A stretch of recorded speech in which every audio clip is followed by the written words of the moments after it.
Olá pessoal, tudo bem? Estamos aqui novamente para gravar mais um vídeo, caso vocês não me conheçam e tenham acabado aqui devido a alguma recomendação esdrúxula do YouTube, sejam bem-vindos.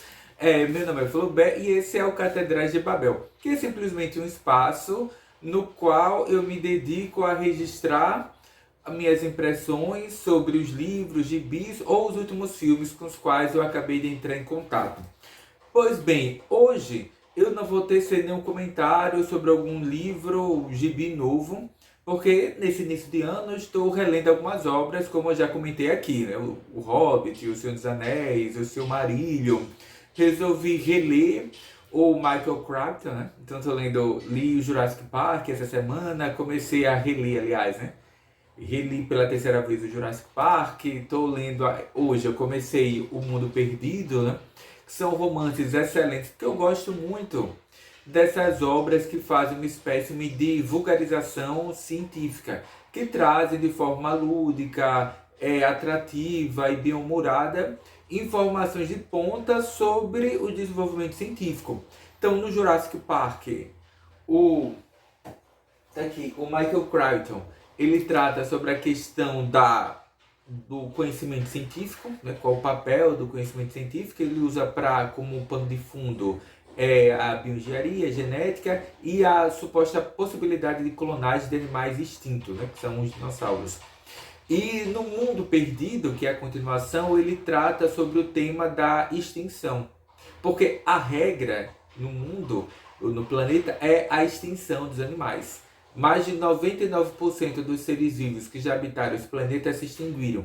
E o tempo médio de vida de uma espécime é talvez de 1 a 4 milhões de anos. Quanto mais, entre aspas, complexo o organismo vivo, mais curto é o seu tempo de vida. E no romance, um dos personagens, o mote do romance é esse, né? Por que os animais são selecionados para a extinção? Porque aparentemente existem linhagens ou famílias de animais que prosperam durante dezenas de milhões de anos e de forma abrupta todos eles praticamente se extinguem. Ele vai tratar com isso, né? Por que a natureza, entre aspas, seleciona alguns animais para extinção e outros têm uma sobrevida de dezenas de milhões de anos. Ele vai tratar sobre isso e tem ali os dinossauros como a atração, né? Alguma coisa sobreviveu. É um romance muito bom. Uma pena que vários dos elementos do romance, pelo menos os principais, não foram levados para o cinema, mas eu suspeito que isso, tanto do Jurassic Park quanto do Mundo Perdido. E na edição que eu comprei, no final tem um longo texto, né? Um ensaio do Michael Crichton comentando isso, sobre o processo de criação do romance e da adaptação para a criação de um romance para um filme. Porque ele até chega a dizer que não, seria inviável gravar ou levar para as telas de cinema a história que está contida no romance. Então foram precisas várias adaptações, não só devido à narrativa, porque era um romance muito longo, como também em relação a alguns elementos técnicos. Porque, por exemplo, no filme, o Spielberg apresenta 3 raptores. No livro não são 3, são dezenas. Então como é que você vai fazer isso para levar para as telas? E no livro tem algumas cenas assim que são muito impactantes, não é? De pessoas sendo mortas. Tem umas cenas dos proconsanguinatos comendo rostos de bebês, de pessoas sendo avisceradas, estripadas pelos dinossauros. Leva no romance, né? Tudo bem, porque ele só está descrevendo, mas para você ver isso, né? Na tela, seria muito sangrento. Ele acabou substituindo. Vários personagens foram, como é que se diz? Reunidos e resumidos em um só, para talvez tornar o ritmo do filme mais acelerado. E nas últimas semanas eu vi boatos de que faria uma nova sequência para a série, né, Jurassic Park. Eu preferiria que eles não retomassem a história lá do Jurassic World, mas que eles fizessem, entre aspas, uma refilmagem do Jurassic Park. Voltasse lá para os 2 romances originais, né, o Jurassic Park e O Mundo Perdido, questão de 90, acho que é 95 ou outro, pegasse o material dos livros e readaptasse. Porque assim, eu gosto muito do Jurassic Park e do Mundo Perdido lá do Spielberg, mas eles diferem muito dos livros. E há várias ideias que foram apresentadas no livro que não foram trabalhadas nos filmes. Então eu preferiria que eles voltassem, fariam uma nova trilogia e dariam um tratamento diferente, porque assim, Jurassic Park é de 93, se não me engano. Então assim, 93 tem 30 anos do filme. Eu acho que valia a pena um novo filme, um novo design para os dinossauros, né? Dar uma atualizada, que realmente depois de 30 anos os dinossauros são bem diferentes do que nós imaginamos, defendemos atualmente. Eu acho que valeria a pena. Ah, e na verdade eu não vim aqui para falar sobre isso. Eu vim para mostrar essas duas encomendas que eu recebi aqui ontem, né, pelos Correios da Amazon. Vou ver o que veio aqui. Opa, tem Borboleta Assassina, volume 1 da Pipoca e Nanquim. Eu acho que é o primeiro mangá que eles publicam esse ano. Porque no ano passado eles buscaram essa meta de publicar um mangá por mês. Alguns meses eles lançaram até mais de um. Não sei se esse ano eles vão conseguir isso. E como todo mangá da Pipoca e Nanquim, ele vem com uma sobrecapa, que eu recomendo que vocês tirem antes de fazer a leitura. Aí tem a capa com uma ilustração assim belíssima. O que eu mais gosto é que ele não tem nenhuma intrusão na ilustração da capa. É só o desenho mesmo da artista. E na lombada tem o nome da desenhista. Yuka Nagati, Borboleta Assassina, volume 1 e Pipoca e Nanquim. Geralmente eles vêm com um marca-página, que é sempre útil para leitura. Ela tem as páginas iniciais são coloridas, desenho excepcional. Que realmente eu estou comprando tudo da Pipoca e Nanquim, que são muito bons. Tanto da Pipoca e Nanquim como da Comic Zone, que eu também estou comprando. Porque antes eu não comprava, porque eram de artistas ou histórias que eu não conhecia. Mas à medida que eu fui comprando, eu não me arrependi de nenhum dos livros da Comic Zone que eu comprei.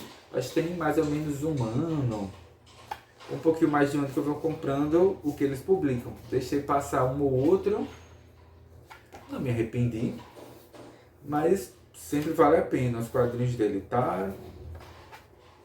Deixa eu mostrar. Tem um outro pacote aqui que eu também... Esse eu não faço a menor ideia do que ele tem.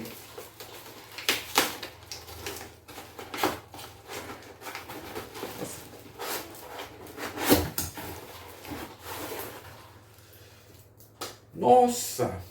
Esse realmente eu não esperava, porque eu recebi uma mensagem da Amazon dizendo que eles não conseguiram fazer a cobrança do meu pedido pelo meu cartão, porque eu acho que meu cartão já venceu e eu não renovei o cartão.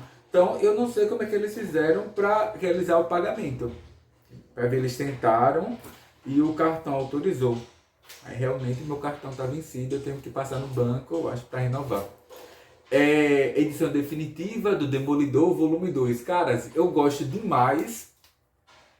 Aliás, minto.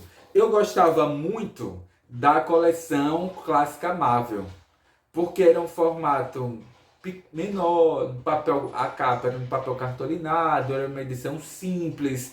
Então era bacana porque eu colocava na mochila, lia um por dia, porque eu lia no ponto de ônibus, na fila da farmácia, do supermercado, no horário do almoço, porque geralmente no almoço, quando eu estava no transporte escolar, esperando o horário da saída, né, do transporte, porque tipo assim, minhas aulas terminam por volta das 10h20, eu corro para o transporte escolar e nem sempre ele sai no horário. Você não tem um horário vago, então eu ficava no transporte escolar, enquanto ele não saía, ficava lendo.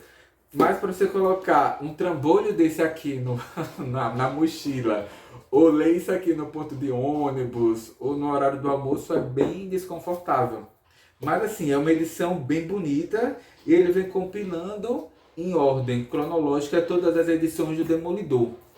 Por enquanto está no volume 2, acho que não saíram outros volumes ainda. Então eu estou colecionando o do Demolidor e o dos X-Men. Tem o do Homem-Aranha? Tem. Eu vou comprar o do Homem-Aranha? Não vou, porque, enfim, não é um personagem que me agrada muito. Não tenho vontade de colecionar essas edições do Homem-Aranha. Mas dos X-Men, que eu acho que já está na número 8. O último que eu comprei foi o número 6, mas assim, eu não li o 6 ainda. Então para que eu vou comprar o 7? Só que eu tô com medo de o 7 ele esgotar porque ele compila aquelas edições das, talvez a primeira, digamos assim, saga dos X-Men que ficou clássico, que é a da Fênix Negra. Então estou com medo de não comprar e ela esgotar, porque certamente ela é muito procurada. Mas, enfim, vou tentar manter essas duas edições em dia, porque eu gostei muito do formato.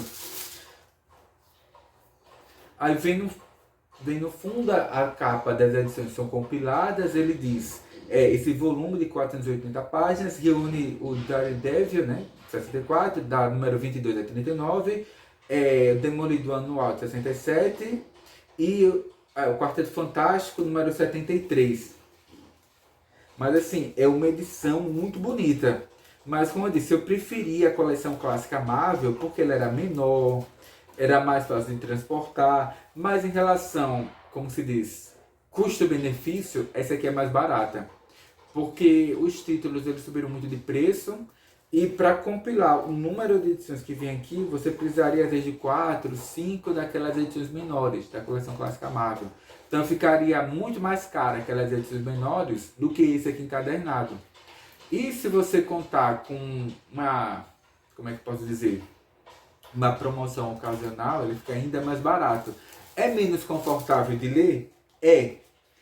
Mas, no final das contas, ela fica mais barata. Eu vou mostrar algumas páginas, que ainda são histórias aqui dos anos 60. Então ainda tem aquele desenho meio quadradão, né? Mas mesmo assim eu gosto muito dessas histórias originais desses personagens dos anos 60. Que é a minha orientação para Marvel, né, no cinema. Já que o público está meio cansado daqueles filmes da Marvel, se eu fosse responsável por eles, eu cancelava os próximos projetos e recomeçava tudo do zero. Já que atualmente a Disney, entre aspas, tem os direitos autorais de todos aqueles personagens para levá-los para o cinema, se fosse como eu disse, eu zerava tudo e começava como deve ser. Ambientava as histórias dos filmes dos anos 60, lá em meados de 63, quando os personagens surgiram, e começaria com uma trinca de filmes. Faria um filme sobre o Quarteto Fantástico, mostrando a origem deles, ambientado ali em Nova York, nos anos de 1963, um filme realmente de ficção científica, de exploração espacial, etc. Faria um filme 2, Quarteto Fantástico e o Homem-Aranha, mostrando eles enfrentando um personagem talvez como o Namor, né, por exemplo. E depois eu faria um filme 3, que seria os X-Men. Pronto. E mostraria os X-Men, naquela formação clássica, se confrontando com seu arqui-inimigo, o Magneto. Pronto. Num ano eu lançaria esses 3 filmes e daí eu daria prosseguimento. E ambientaria as histórias nos anos 60. Porque seria algo que atrairia os fãs de revistas em quadrinhos, tanto os novos quanto os antigos, da velha guarda, e atrairia também aquele público intelectualizado. Porque, por exemplo, eu me lembro que eu tinha professores na faculdade, e tenho até hoje, que gostam de filmes históricos. E assistiam determinados filmes, como por exemplo o King Kong do Peter Jackson, não porque gostavam de filmes de aventura ou de ficção científica, mas porque o filme era ambientado nos anos 30. Mostrava os Estados Unidos durante a quebra da Bolsa de Nova York. Aí tem um professor que assistiu e recomendava esse filme devido a esse pano de fundo histórico. Por isso que eu acho que seria interessante a Marvel e a Disney, né, fazerem isso. Ambientavam os filmes deles nos anos 60, quando esses personagens foram criados, porque atrairia esse público novo. Porque, por exemplo, eu como professor poderia exibir em sala de aula tranquilamente um filme, por exemplo, os X-Men, ambientado nos anos 60 e que tivesse como principal elemento discursivo a luta pelos direitos civis dos diversos grupos minoritários dos Estados Unidos, como do movimento negro, o movimento LGBT, o movimento feminista, etc. Poderiam ser elementos que seriam apresentados no filme. Pronto, seria ótimo. Mas, como isso não depende de mim, eu vou mostrar mais algumas páginas para vocês terem uma ideia de como é o desenho, né? Mas eu estou fazendo essas duas coleções, dessa edição definitiva do Demolidor e o dos X-Men. Eu também acho muito bom. Só que, como eu disse, o dos X-Men já está no número 8, eu acho. Mas assim, eu não li ainda o número 6. Para que eu vou comprar o 7 ou o 8? Então eu vou ler bem devagar. Só que realmente, essa é a número 7, como vem com a saga da Fênix Negra, eu tô com medo de não comprar e ela esgotar, porque certamente ela é a que mais vende. Então acho que talvez no próximo mês eu compro. Então, pessoal, por enquanto é só. Quando eu terminar lá, a leitura lá do Mundo Perdido, né, que é a continuação do Jurassic Park, eu volto aqui para mostrar minhas edições, que eu acho tenebrosas. Eu acho que eu só vou ler e depois eu vou dar esses livros para algum amigo, para um aluno, porque eu achei a edição horrível. Um trabalho gráfico péssimo, uma capa horrorosa. Então, assim, eu não quero aquilo em casa. Vou terminar de ler e vou presentear algum amigo, algum aluno, uma coisa. Ou então vou doar lá para a biblioteca da escola, que eu acho que é mais válido, porque vários alunos, colegas vão poder ler. Então, e depois eu compro uma melhor. Então, pessoal, por enquanto é só. Até o próximo vídeo e até a próxima leitura ou a próxima compra.